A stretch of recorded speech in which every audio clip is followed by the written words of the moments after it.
too many people are not aware of the work being done. So we have to start with the awareness so we can get more people involved, and that's how we get strength. That's how we can have these win-wins. Resources are already there in our community. They just need more awareness. Yeah. It is not enough to just hope for something. You have to roll up your sleeves and you have to get to work. So really, if there's one lesson I hope folks get out of this, it's to find your passion and to put it into action.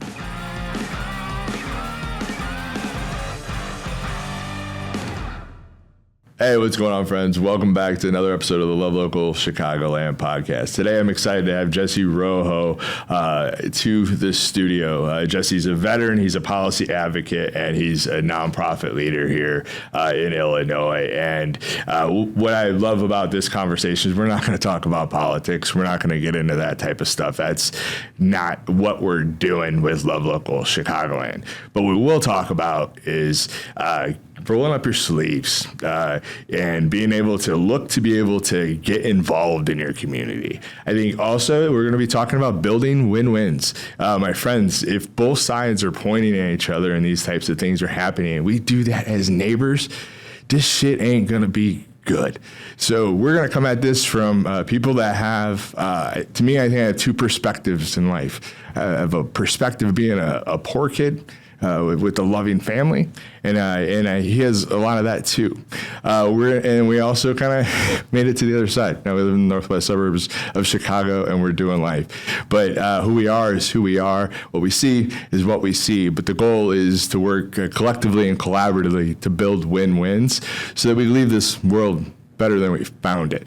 My friends, I'm done talking. Let me introduce you to Jesse Rojo. What's up, man? Glad to be here, Jason. Thank you for having me on, man. Excited to have a good conversation and, follow up on that perfect message right there. Yeah, man. It's I'm excited for this conversation. And, I knew when I first met you, I was like, I want to interview you. And I was like, but I'm not doing politicians. I told Jim Schwantz, I'm like, this is it, man. This is what we're doing. Unless you want to talk about something bigger than politics and talk about, human to human connection and sharing stories within, I'll go there with people in an authentic and a real way where there's vulnerability at the table too. And I think the people that are going to be, hopefully continue to stay on for this show are going to really hear a great conversation today. And to me, my goal of this conversation is just to give people hope that we can leave this world better than we found it. But we got to do the work. We got to roll up our sleeves. We got to get involved in community. And there's to me, no better way to do that than just going out in your front yard, finding something that you're passionate and purposeful about. And I think me and you have that in a common agreement. So keep listening, my friends that are out there. Jesse, I want to kind of just roll into this kind of right off the bat.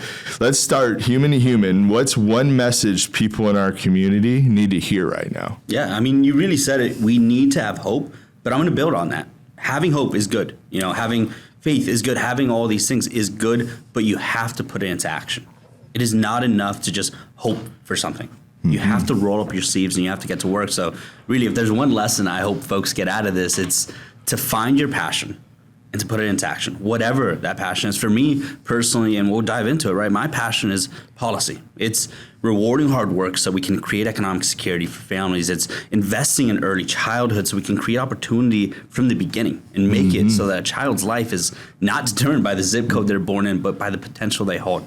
So really, for anybody, find that passion and put it into action so that can be the change we know we need, period. Yeah, we've learned a lot over the last, 10 to 15, 20 years now that this thing has come out more than any other generation has been able to do previously.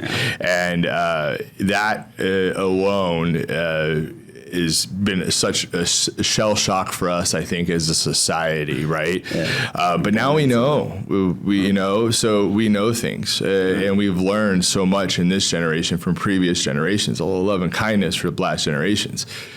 But now that we know this stuff, and we have it at our fingertips, and we could learn and we could grow, well, now it's time to invest in making sure that we're investing in our kids. And as this conversation continues to unfold, we're two poor kids that want to just help make our community stronger places to live, right? So we come from different perspectives, different, unique backgrounds. But at the end of the day, that's what this is. Yeah. And to me, I add on that hope and that, like, let's go. Like, let's lead with love. Let's support one another. Let's build win-wins. If we're arguing with people and not in a good spot, whether it's your family or your friends, like, go fix that, because like life is too short to be doing that. Yeah. No, so, it's just gonna further the division that we've already seen. I mean, in my lifetime, I was born in 1996, right? I don't think I've had that beautiful moment that people talk about when they, get all nostalgic. I was born into political scandals. Then when I was in kindergarten was 9/11, showing that our country is vulnerable. Not too long after that, the Great Recession pushing my family and so many families to the financial brink. It's, I was born and bred into dark times, but I always chose to see the light. And I know you're the same, Jason. So it's, like we said, have that hope, but how else can you do that? How can you put it into action? Yeah, it's so important. And I think we'll dive into some of that a little bit more as we evolve. I want people to know you. So take us back to when you were a kid. Where did you grow up? What did you do? Tell us a little bit about Jesse as a kid. No worries. You kind of tease it. I'm the son of immigrants and a child of poverty. My parents immigrated here originally to California. I was born in Los Angeles. And then before I even remembered anything, they moved me out to Oregon. That's actually where I grew up, in a kind of small town, not too small now, actually. It's called Hillsboro. And I grew up there, and I literally grew up. Was it like on the coast side? Was it inland? Yeah, 45 minutes from the coast. So every once in a while we could go out to the beach. It was fun, but no, I grew up in not the best neighborhood, right? But it was normalized. Like, for real, like, growing up, I didn't really ever think about it. I didn't see us as lower middle class, whatever it was. And then, the Great Recession hit, and it changed everything. I could see the desperation of my parents. I could see them working day in and day out, yet barely making ends meet. I could literally, I remember it to this day, witnessing my father break down in tears. My dad's the toughest guy I've ever known. He's the greatest man I will ever know. And to watch him break down in tears, to witness that, and to witness him wondering how he would provide for his family, it was devastating, man. Don't get me wrong, my parents, thank God they were there, and they taught me a few things. They taught me that America is the greatest country in the world, and they taught me to believe in the American dream. The promise that if you work hard, you can earn a better life. That literally motivated them to risk everything, sacrifice everything to come to this country. But growing up in that world, in that economic insecurity, having to watch my parents struggle, that taught me a different lesson. That while the American dream is beautiful, it is breaking, and it is far out of reach for far, far too many.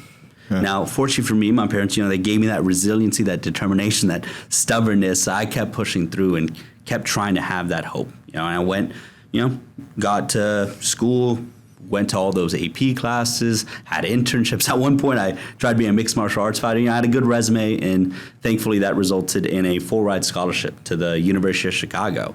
That was okay. I didn't love it too much, won't lie. But what I did love was that I almost immediately got an internship at a place called COFI, Community Organizing and Family Issues, best organization in the world. And there, they exclusively organize low-income parents of color. And they do it the right way. They don't just take them and be like, hey, here's your agenda. Here's what you believe. Now you go advocate for it for us. No, instead, they get them. And they train them in leadership. And more, actually, let me correct that. They don't train them to be leaders. They train them to see that they are leaders. As parents, they are the experts on what is messed up and what we need to change. And then they release them out to advocate for what they believe in. And that entire atmosphere, it taught me to turn that anger that I had, because I was angry, man. I was angry about having to watch my dad break down in tears. I was angry about the economic unfairness that I had witnessed. I was angry, but they taught me to turn that anger. You're a man of justice, right? That was there as a kid too, exactly. Right? Yeah. No, but they taught me to be strategic with it, right? And that's what I loved. And not too long. I think 3 years after that, I joined the Army, and that was pretty awesome too. Then I became an adult, but we could talk about that later. Yeah, for sure. So so you were in school in Oregon, then high school, or high school? Yes. So still high in school, Oregon, and then you went to University of Chicago, right? 2012, 2018? Yeah, probably 2018, somewhere around then. Cool. Did work there, and then got into the military from there. Was that the journey, or was the military beforehand? No. So, in correction, 2014 is actually when I got to Chicago. Okay. And 2017 was when I joined the military. Right in the middle of my junior year in college. Yeah, frankly, I just kind of got tired of college. Got tired of feeling like I wasn't doing enough. I mean, that's kind of what I grew up in. You grow up as a kid and you see all these things happening, but there ain't nothing you can do about it. And I got tired of not doing anything. And for some reason, I thought, hey, joining the Army, that's what I can do. And honestly, I don't regret it. Probably could have done it cleaner. Like literally, I remember it to this day. Right after I flunked, I probably got to see I didn't flunk it, but I got a real bad result on midterm. I was like, all right, let's go join the Army. And a week later, I am not kidding, a week later, I was in the recruiter's office signing a document. A week after that, I finished my finals and everything, and I was off to boot camp. Went to Fort Sill, Oklahoma, and then Fort Leonard Wood, Missouri for advanced training, and came back, finished off my senior year. Yeah. Yeah, that's a great experience. And I talk about perspective. That's just another perspective. Being able to, serve your country. And it's not something that all men or women do. To me, I think it's not something I was able to do. I had a heart defect, but I have so much pride for the people that sign their name on that dotted line to serve and keep the American people safe. So I appreciate your service. You've walked through struggle, change, and growth, throughout your time here on Earth. What gave you hope, and how do you hang on to that hope today? Yeah. What gave me hope was, one, the people around me. My mom and my dad, the parents I worked with at Kofi, the soldiers I worked with. And I mean, you mentioned perspectives, right? The thing that I valued the most in the Army was I served with people from every possible walk of life, people I fundamentally disagreed with, and yet we always found a common ground because we had a common mission and a common purpose. And that's the hope, that you can have unity. You just have to choose unity. You have to choose to try to come together, and that's how. And you gotta want to build win-wins. If you don't, let's be real. Then you're the problem too. I mean that directly. But let's not do that. Let's build win-wins. Exactly. If we build win-wins, we could leave this world better than we found it right now. Yeah, because what's the alternative, right? The alternative is what we have right now, where it's just pointing fingers and blaming anybody else, blaming whoever else, and it's just like we've had enough of that. We need solutions. So, and I don't see everything on the ground like you do, but what I can tell you is the media makes it really big because I don't.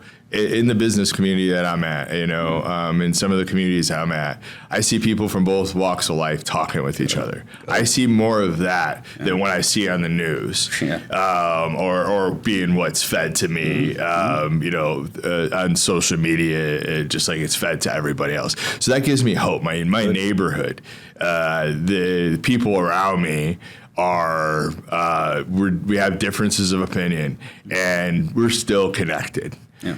My hope is that continue to go and evolve. I don't know what that future looks like.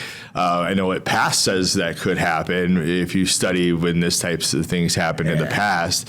But at the end of the day, we've got to be able to work collectively and collaboratively to be able to put the best things forward in life. And that's not just policy. That is other things. Service. There are other things within our community that if we do those things we could leave this world better than we found it. Because we just learned a shit ton in the last 10 to 15 years, more than any other generation has, right? In the internet. So, I mean, we grew up with it really, I guess, at that time. At our fingertips. So we know more, so we should be doing more. Yeah. And to me, it goes back to being able to roll it up our sleeves and, finding our purpose, finding our passion, and kind of diving in and just it's chiseling into it. Don't expect the world overnight, but go taste it, see what it feels like. Because I can tell you, when I got to do things that are passionate for me or that I feel purposeful on, life's just more fun, right? Mm-hmm. And a big part of this show is that because I have a genuine passion and love for hearing people's stories and messages, because I think they matter. Because we come from different places, so if we could understand understand one another's stories and perspectives, and we could seek to build win-wins. There's nothing we can't do. Yep. So, but it's about getting to that. Yep. So you say taking the first step. That's it. Yeah. So you say find your passion, get involved, and be strategic. Let's break that down a little bit for our audience. Yeah. No worries, man.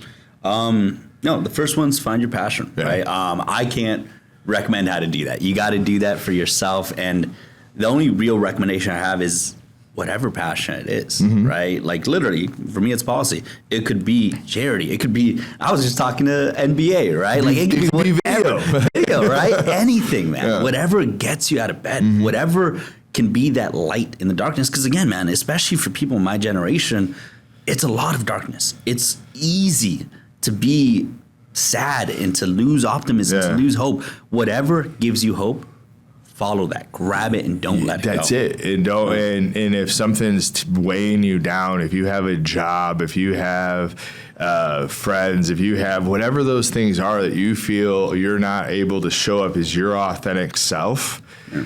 I hope and pray that you go try to figure that out, because life's better when you're joyful. Life is better when you have hope even in the shit. Yeah. When you can see the light even in dark times and in dark spaces and whatever that may be. And there's plenty of them. Yeah. So for you, being able to get involved and be strategic about it. What are some ways people can get involved locally? You touched on a little bit of them. Obviously, politics is one of them, if that's what something is. But from your experience, what are some other ways people can get involved? Yeah. So first, I would not say politics. I would say policy, because let's be honest, our politics sucks, man. It does. You were talking about this earlier, right? What you see on TV is just constant bickering, constant annoying yabbering and whining. It's this, partisan, just nothingness. No, I don't like that. I don't think you like that. Most people don't like that, right? Policy, though, that could be different. And genuinely, though, the big thing is just doing something. So honestly, you kind of asked the question, what can you do? One thing I would say, because we have a lot of folks here locally, is look into what is being done. Because that's strategic, right? You're not going to just reinvent the wheel, go at it alone. You can join others doing the work. Great advice. Right. Yeah. No, I mean, I'm blessed to have a position. Go find somebody that's passionate about it, right? Exactly. No, that's literally what I did. Already doing it. Yeah. No, that's how I got set up where I am now. I mean, because I moved to Barrington 2 years ago, maybe 3. I can't even remember. I've been wanting to move out here for a while, but it's expensive, right? Yeah. I literally doubled my rent for the privilege of moving out here. And once I did, I remember literally immediately looking into what is going on. I found NAMI Northwest Suburbs Chicago, which works on mental health. I found the United Palatine, which connects local nonprofits, service-oriented organizations, and I just jumped into it. I became a board member of both of them not too long, we're in May right now, 5 months ago. I actually switched from a board member to the coalition coordinator for the United Palatine, and that was an honor for me to be able to just join with others, not reinvent the wheel, and be strategic so I can know that I'm at least trying to make a change. Because let's be honest, dude, you kind of referenced a little bit. You might not, right? You can try, but you might not make the change. You might not win, but you have to try.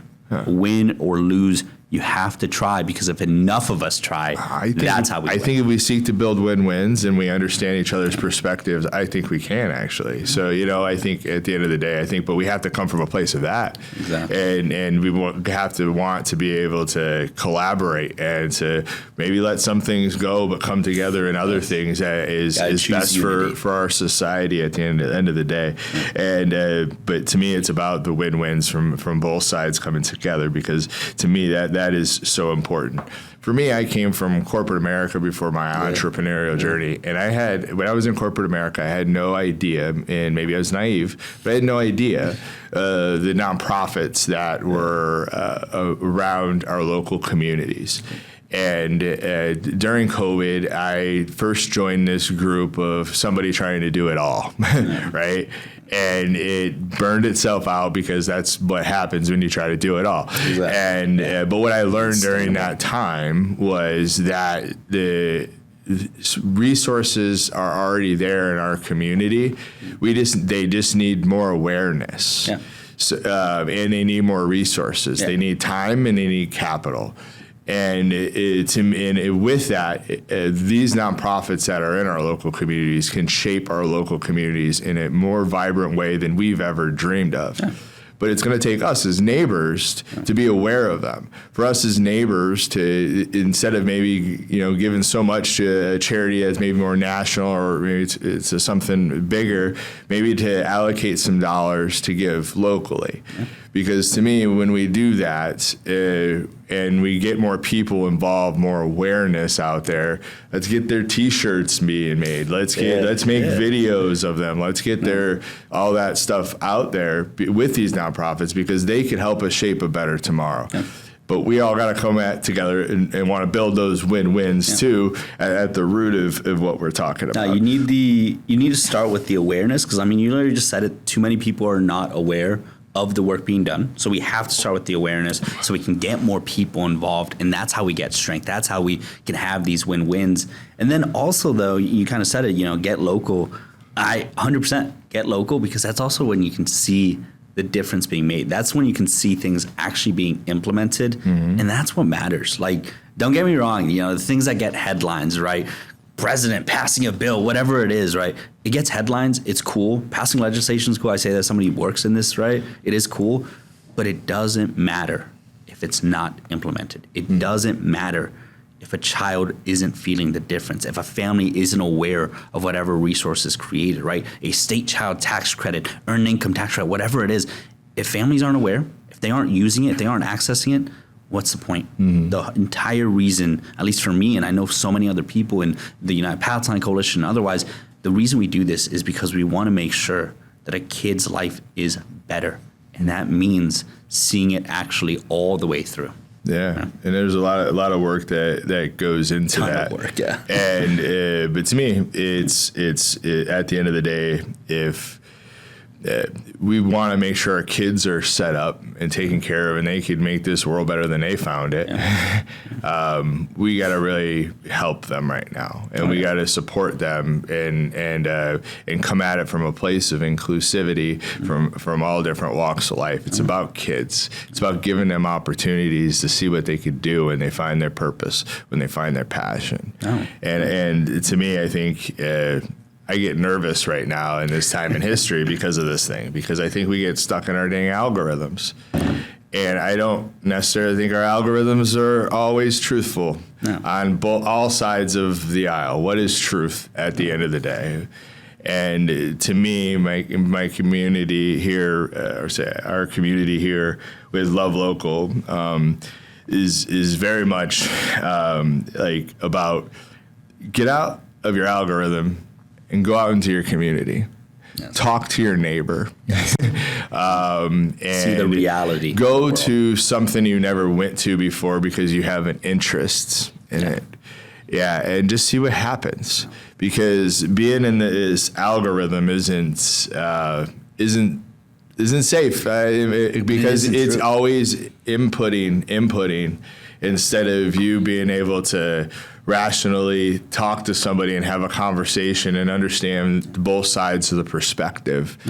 And through that come to win-win. It's really hard to do that with that algorithmic piece. It creates a false narrative. Mm-hmm. I mean, let's be clear. We are politically divided, but I refuse to believe that we as people are divided. I refuse to, because I've served in the military. I've served with people I fundamentally disagree with, and we found common ground. That's it. Because it's possible when you connect, when you listen to each other, when you're open to different perspectives, right? That's why I never say, different ideologies, different opinions. Mm-hmm. I say ideological diversity, because it's good to listen to people who are different. That's how you learn, man. No one person can understand every single perspective alone. They need people around them, and they need to have those ears open, right? They need to not just open their door, but actually walk outside that door and try to create these connections. Yeah, I really think if we did that, we would all see that. Oh, it'd be a game changer. This could be used as a great thing, but it could also be used as a bad and a negative thing.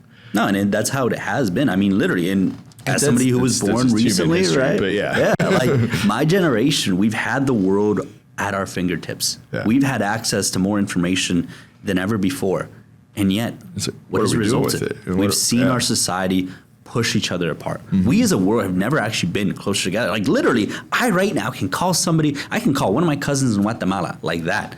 But instead of utilizing technology to come together, we are pushing each other apart because we are falling into this false narrative being forced upon us by the algorithms, by whatever else it is, that we are divided beyond repair. And I say no. And we're not perfect. No, but nobody I agree. is. I don't think we're as divided as they're trying to make it. I'm going to go back to the business community that we're in, and the village networking that we're in, Schaumburg Business Association, other chambers in the local area. There's a giving group. There's people from all different walks of life coming together, and they're working together to make a better tomorrow. Yes. So what the narrative is speaking, we're getting sometimes on this, not sometimes, if you're on this thing, you see it. We're all on it, yeah. That if you get out of your algorithm and you go out into your community, you may see that. If you go into certain circles, right? But at large, I'm not sure, because right now I'm going to go back to the business community and my neighbors and people in my church community, people that I'm really close with. We have differences of opinions. And it's not what they're trying to make it to be. We have work to do. There's definitely talks that need to continue to evolve and to happen so that we could seek to understand one another. Yeah. But it's not this. And to me, what I hate about this thing too is it's the dopamine hit when you go into this. So like you could go into dark spots because you want that dopamine. I was a cigarette smoker for a long time. It's almost like a very similar what do you call it? Like an itch. Yeah, it's an instant gratification. Yeah. It was very similar to that cigarette, but now we can get it like this, and maybe that's too much, So get out into your community and talk to people that are different, whether it's a nonprofit, whether it's going to some type of rally, whether it's getting involved at church and going to find your people and give back with the church people, like whatever that is. That's legitimately the favorite thing. And follow your purpose and passion. My purpose is hard sometimes to know what that purpose is until you're far in. Yeah. But what is that passion? Because to me, passion first leads to purpose. To me, I didn't know my purpose, but I was passionate about something, and that passion evolved into. You'll find your purpose as you go on. The key is just everybody's journey is different, right? Exactly. So real quick, one thing I do want to mention though is because you're talking about from the business community, from within your church, whatever it is, you find that common ground. That's a favorite thing that I got out of the military. In the military, you don't have a choice. You got to find your common ground because we all share the mission. Exactly, dude. You share the same mission. You can hate each other, and I hated some of the people I deployed with. I hated them, right? But I had to work with them because it doesn't matter who you are. It doesn't matter what background you have, what beliefs you have, what color you are. None of that matters. You have to get the mission done, and that common purpose. That's what created that common ground. And I genuinely believe we can have that everywhere because we do have a common purpose as people. You said it earlier, leaving a better world for the next generation. Something that, frankly, we haven't been doing. I mean, literally, my generation is the first generation in the history of mankind with less wealth than our previous. We were given a worse world. Oh, we're getting squeezed, man. Exactly. It's an end of a cycle. A cycle a lot larger than the United States. It's a global cycle of falling and risings of countries. If people, I'm not going to go into those things, but if people look into that, ChatGPT or whatever you want to do, you see that there's internal conflict, and then eventually there's also could be external conflict that could happen.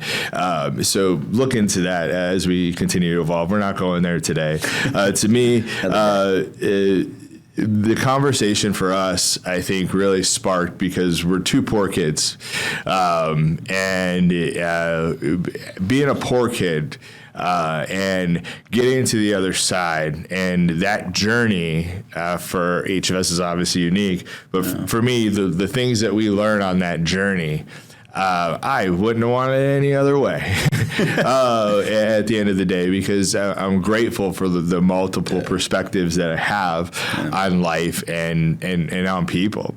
So let's talk about being a poor kid. What's something people from wealth, in your opinion, don't understand about the experience of being poor? Yeah, it's I say this pretty often. It's you're not living in poverty, you know? That's not it. Yeah, you're living in poverty, right? But it's not just that. You're not living in poverty. You're living a life defined by poverty, defined by a lack of opportunity, and too often a lack of hope. You know, it's easy to look down and be like, oh, just work harder. Oh, just get a good job. Oh, whatever other thing. It's easy. It is. But now imagine growing up that way. Imagine your parents grew up that way. Their grandparents grew up that way. I mean, literally, that's the thing. Poverty is generational. That's the only inheritance we had, right? I didn't get any inheritance besides that. And it's hard because it makes it just so difficult to imagine something else. Growing up, literally my dream, my North Star was joining the military. Now, I love doing that. No regrets there. But I never imagined going to college, right? Like, thankfully, my ma, she was different. She said, nope, you're not going to be limited by anything. You're going to work as hard as you physically can, and you're going to succeed. You have no option. Scared me sometimes. Don't lie, my mom's terrifying. No, she is. Love you, Mom.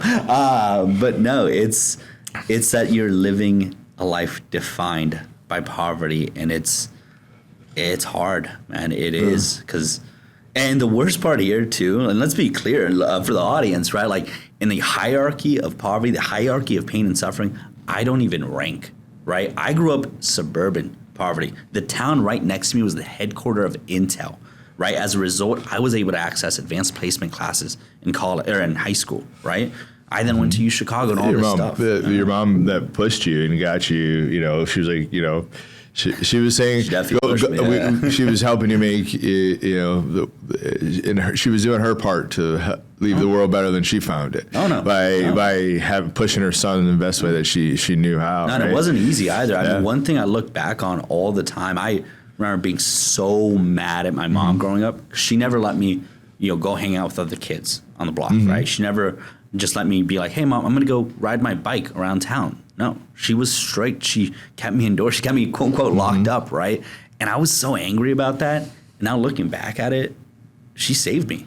Making that hard choice, accepting the anger that I felt. She kept me home. She kept me focused on schoolwork and succeeding. She saved me, plain and simple. Because otherwise, literally all the other kids I grew up in, man, they're in dead-end jobs at the best. Like, at the best, man. Yeah, man, totally. Question I have for you: when we talked, in the preparation, we talked about, you know, it's really hard to beat a poor kid, and as when they get to adults, and why do you, I don't have my own opinion on that, but what's yours? Two things like this. One, and this is something we said in the military all the time. It could always be worse, right? Like, that's the mentality you have. It could always be worse. And so it's, you know, you can get knocked down, but you get up again because you just don't know any other way. Like, you just don't. It creates that resiliency and that stubbornness, right? And then the second answer is that stubbornness. And I'm not going to speak for all poor kids, or I'm speaking for myself here. It was stubbornness that got me through. My mom instilling this confidence and belief in myself, her more or less telling me I don't have a choice. You're going to get straight A's. You're going to go to college. You're going to succeed. That created this stubbornness, this refusal to stop, you know, and it's with me now today. I mean, literally right now I'm working, 4 jobs? I might have a 5th job for all I know, right? And I'm tired. I'm constantly tired, you know. It's hard. You know, sometimes I lay in bed, you know, I hear that alarm. I want to just shut it off and just not get up. I would love that. But no, I refuse to, because I know the alternative. And, you know, I'm stubborn. And it's, you know, to your point, like, I think there's a lot in each person's perspective and experience you know, everybody's different on that. For me, I think, like, I've thought about this for a while. I think over time, and it really comes down to, like, things don't make me happy. I didn't need much. I had loving parents. I had, you know, I had everything I felt I needed, and I felt, you know, and I think through that, now, like, my joy doesn't come from things. It doesn't come from money, you know. So it's really hard to beat that. And I find ways to be joyful living day by day, because when you don't have much, you don't have much. And, Exactly. and I guess I love my parents so much, and the love they showed me and shared with me over the years, like, impacted me and who I am today. Yeah, it's still with me. And it helps me give that to my kids too. Yeah. I'm not saying that only poor kids are the ones that are loved by any means. God bless all parents. They gave me that. That's all I had. We didn't need anything else, and I had everything I needed. I was so lucky. I saw worse things around me. Those perspectives help shape who I am. That actually kind of makes me laugh, because, like, for me, one blessing, and this is a blessing I didn't realize until maybe recently, like, until I got married and started thinking about a house and all that. Having grown up in poverty, I just dreamt of making enough money to where money doesn't dictate my every single choice. That's why, like, when I graduated from U Chicago, which is a pretty good degree, I think when I went there, it was like a top 5 college in the nation, right? Like, I could have gone down the financial route or whatever else it is, but I chose to go into organizing and making, I want to say it was like $40K, maybe $45K a year. And for me, that was enough, Yeah. And now, I'm not It's about my first job too. I remember I was a restaurant manager and 42.5. I thought I made it. I did. I thought I made it. I had no idea. This was 2006, and I had no idea how expensive life was, especially when you get kids. And I'm grateful for the journey that I've been on. But to me, money is not a definer of happiness. It's happiness comes from other things, and for the life's experiences I had, I'm like super grateful to have been a poor kid. I wouldn't want to be any other way. I really wouldn't, because the things that I got to me helped define and shape who I am today. So another question here: where do you see hope in today's landscape? Oh man, that's a question I ask myself every day, because I have to find hope, man. Like, again, working 4 jobs, like right now, literally right now, I was hoping to buy a house this year, but things change, right? And again, I make a good enough living. I have great savings. I'm cheap as heck. Like, all I need to make me happy is an NBA League Pass subscription and a good amount of Busch Light, and I'm good, right? But that didn't happen. I couldn't afford to buy a house this year, and then, looking ahead, I'm even more boggled down and having, this anxiety constantly just creeping up on me, because I'm trying to think, what happens when we have kids, right? How is me and my wife going to afford childcare? How, like, literally, me and her have this discussion so often. Is she going to stay working or not?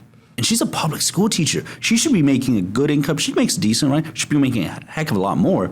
And we're having to decide whether she works or not, because of the cost of childcare. All these things are constantly boggling me down, man. And it's crazy how much childcare is. Dude, it comes out to like $56,000 a year on average. Insane. It's insane. I don't know the overarching number, but I think we've been pretty blessed, I feel like, in that regard. But I know it's expensive. But you asked me, how do I keep hope? The answer is a few things. One, taking action. Like, I'm going to keep saying that so often today, but, like, having passion, great first step, fantastic first step, but putting it into action, that's what keeps me going, because I see the small victories, and they are small. They are. We're not fixing the world like that. We're not going to wave a magic wand and suddenly we're living in a beloved community. No, it's the small things and appreciating that. 2, it's also having some time, like, to keep hope, it's having some time to relax. For me, that's the NBA. I love basketball. We're in the playoffs right now. Go Nuggets. So that helps. The last one, though, is, and this might be because of the way we grew up, it's keeping perspective. Right now, I can't afford a house yet. That's the crisis of unaffordability. When I have kids, I don't know how we're going to handle childcare. But I keep perspective, and I recognize I have an incredible family. Yeah. My parents sacrificed everything for me. My brother's always got my back. I have an incredible support network, whether it's through the military or my nonprofit work. I have a lovely wife who provides me that hope, who is that light in the darkness. And, if everything works out well, hopefully we have a little Jesse running around the house too a little bit. That's it. That's the hope, man. That's it, man. I think as you're talking, and I think I can relate, what I'm hearing you kind of describe is and I think maybe comes from being a poor kid too, is just you have faith that shit's just going to work out, because it always does. It's a stubbornness, man. It is. Yeah. We'll always so to survive. me, with that, there comes a peace, even when there's darkness, in life. Literally, that was a struggle I had last month, man, because of everything happening at the federal level, right? I work in the nonprofit world as a consultant. I don't have a stable income. It's year by year. And there was a point, a few weeks, where genuinely I thought I was going to lose a few of those jobs. Like I've seen people laid off, like literally it's happening. The impact's there. And I was petrified, right? I was thinking, I was my dad growing up, right? I was pulling back tears, being like, how the heck am I going to provide for my wife? How am I going to afford a house? How am I going to afford children, But it's that faith. Yes, it's the refusal to give up. And just it's keep that going. faith that something better will happen. That's how you and it's putting it into action. Resilient. See, there's a resilience. You said it with a poor kid. There's like if you could put resilience with a dream, and you have a passion to go after it, game on. Yeah.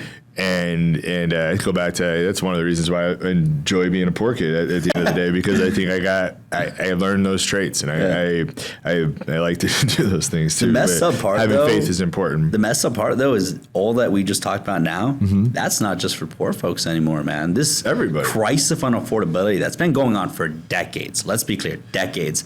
It has made it so that everybody who isn't rich is facing economic insecurity. Again, like I have been blessed to get a good education, to earn a good job. And yet now I still don't know how I'm going to afford a house, how I'm going to afford kids. And that's something everybody in my generation is feeling, right? How to put your kids through college. That's something you're going through right now on a daily, right, Jason? It's insane, dude. Yeah. And it's honestly sad. Like, it's one of those things that keeps me up at night. The fact that the struggle I had as a kid that should be the exception to the rule, it has now become the rule. Families are struggling day in and day out, wondering how they're going to afford this American dream we were all promised. I go back to my opinion. America's falling. With a fall, there will be a rise, but America's falling. And you look at, I could just look at my story. And, I was born in early 80s, high inflationary periods, very similar to right now. Housing prices still going up because of lack of supply for different reasons. But building it is expensive, but the big thing is to me in the 1980s, my dad worked in the steel mills, and he was always laid off. Yeah. So part of our ride, and why we were poor, is because they moved manufacturing overseas to China. Yeah. So it's to me it's kind of, there's been good times in this, but then we had the 2008 crisis that lasted, and then there's been that rise ever since. You put that with a country that math-wise, when you look at history, is on the verge of falling. You take that if you want or not. And there's other superpowers that are rising. Usually there's conflict, and that conflict usually happens externally and also internally. So it goes back to loving your damn neighbor and get out and get involved in our local community and try to just leave it better than we found it. Like, like wherever you're at, just put in some work and be able to do that. Speaking of that, we didn't talk about it up front, but we should have, or I should have. You're a part of Palatine Coalition and Palatine United Palatine Coalition. Yeah. Obviously, I am a Palatine resident. That's where I do life. That's where the residents of Palatine just give me hope as I see people rallying and supporting each other and coming together. I really love our community and blessed to live there. Can you tell us about your work with Palatine Coalition and lead with what is Palatine Coalition? Yeah. So first, United Palatine Coalition, it's a collection of nonprofit and service-oriented organizations coming together. At the very beginning of it, we have members from all over: Barrington, Palatine, Arlington Heights, Wheeling, Schaumburg, everywhere, right? And we do a few things. One is the connection. What we're talking about here today. We have quarterly what we call partner meetings, where you, over free lunch, everybody loves free lunch, get to just have a moment to connect. No agenda, no business, no, just 30 minutes, eat your lunch, talk to somebody, put a face to the name. Because we're all emailing each other. We all know each other's names, but we don't know each other, right? And then it's about shared learning. And then it's about putting it into action, right? So literally just last month, we put together our 3rd annual wellness fair. We had nearly 400 people come visit the YMCA over at the Buhler YMCA, right on Northwest Highway. And we were able to connect families to resources. So these organizations, get them access to what they need to be better off. We also had a bouncy house, and we had family yoga, all these workshops. I remember, Illuminate Therapy and The Bridge were able to put together a mental health workshop. The Palatine Police Department was able to put a training on how to keep your kids safe online. We were able to connect families to those resources. And again, that goes back to what I was talking about earlier. Nobody knows. Make it aware and make sure families don't just have access on paper, but are accessing and make it easy for them. Yes. Right? Yes. Make it easier for them. That's where the bouncy house helps especially out, man. with the tools that we have now on that, but let's make it easy for people to live better. Yeah.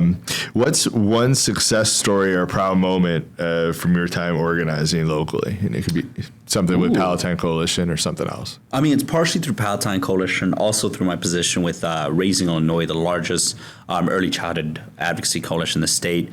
The crowning achievement is the creation of the state child tax credit because of how it was done. I've worked on other big pieces of legislation, and I've seen how it fails. When you don't have community collaboration, there we go. You can pass it, and cool, go give yourself a pat on the back, but then it's not implemented. Then you have hesitation from other communities who don't trust it, right? The state child tax credit, it was done the other way. It was done not just here in the northwest suburbs, but with folks in Chicago, with folks out in more rural Illinois, like every county you can imagine. We had people from Monroe County, Madison County, St. Clair helping out with this, right? So then that created two things. One, a better idea. This state child tax credit, which was, I think it's about $300 a year for low-income families with a child up to 3 years old. Nothing crazy, but it makes a difference. And it especially makes a difference because that's what I call my favorite thing in policy, a sliding scale. So unlike other public benefits where if you make too much money, you lose it all. You're punished for working. This one has a sliding scale so that the more money you make, gradually less of a credit you get. So you're incentivized to work. You're not punished. You have that pathway to the middle class. And that incredible piece of legislation was then passed. Hooray. But then guess what? It was implemented.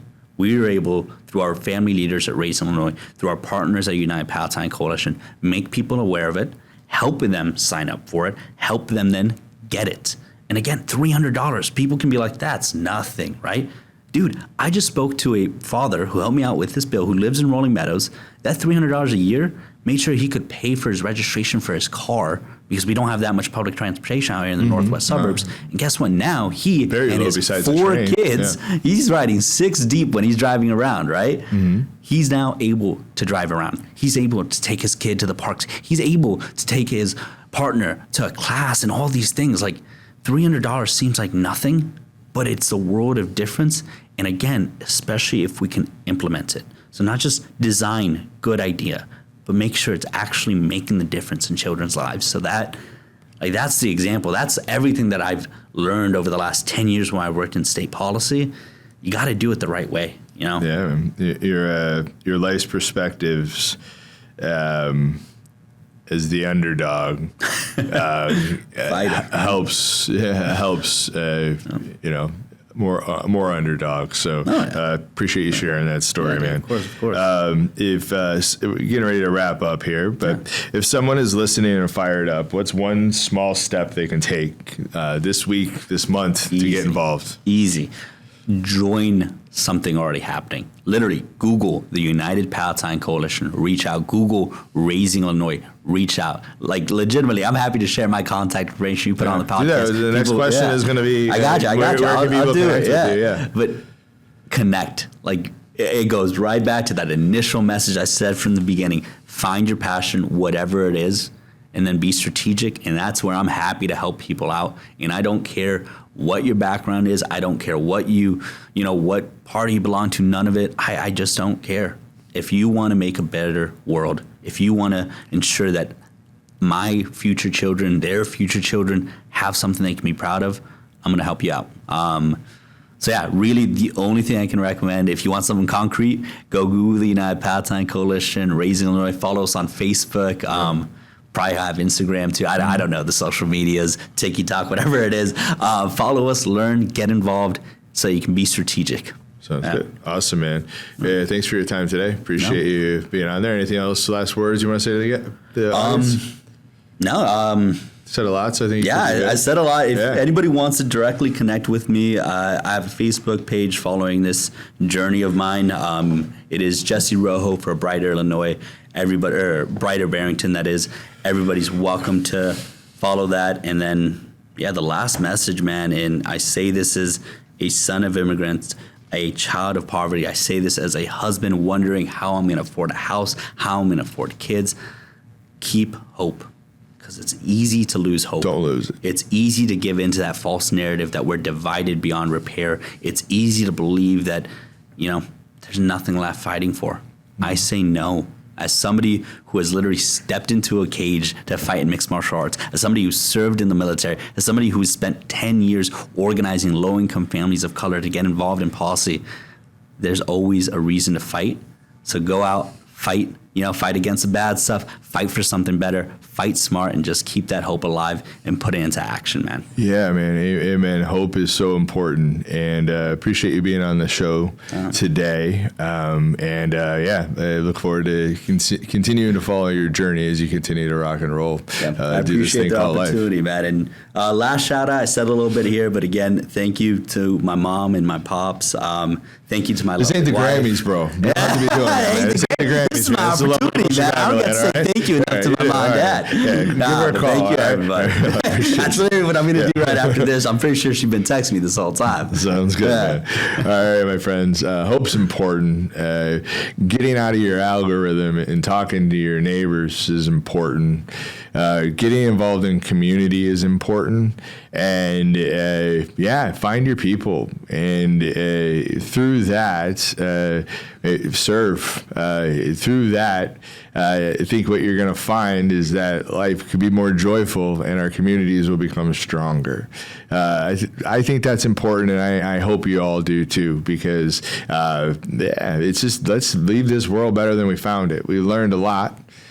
Let's go into tomorrow and full of hope and full of drive and resilience with the goal to listen to others, to build win-wins, and to work collaboratively to, build this thing we call life here in America and in our community better than we found it. We're stronger together. I promise you that.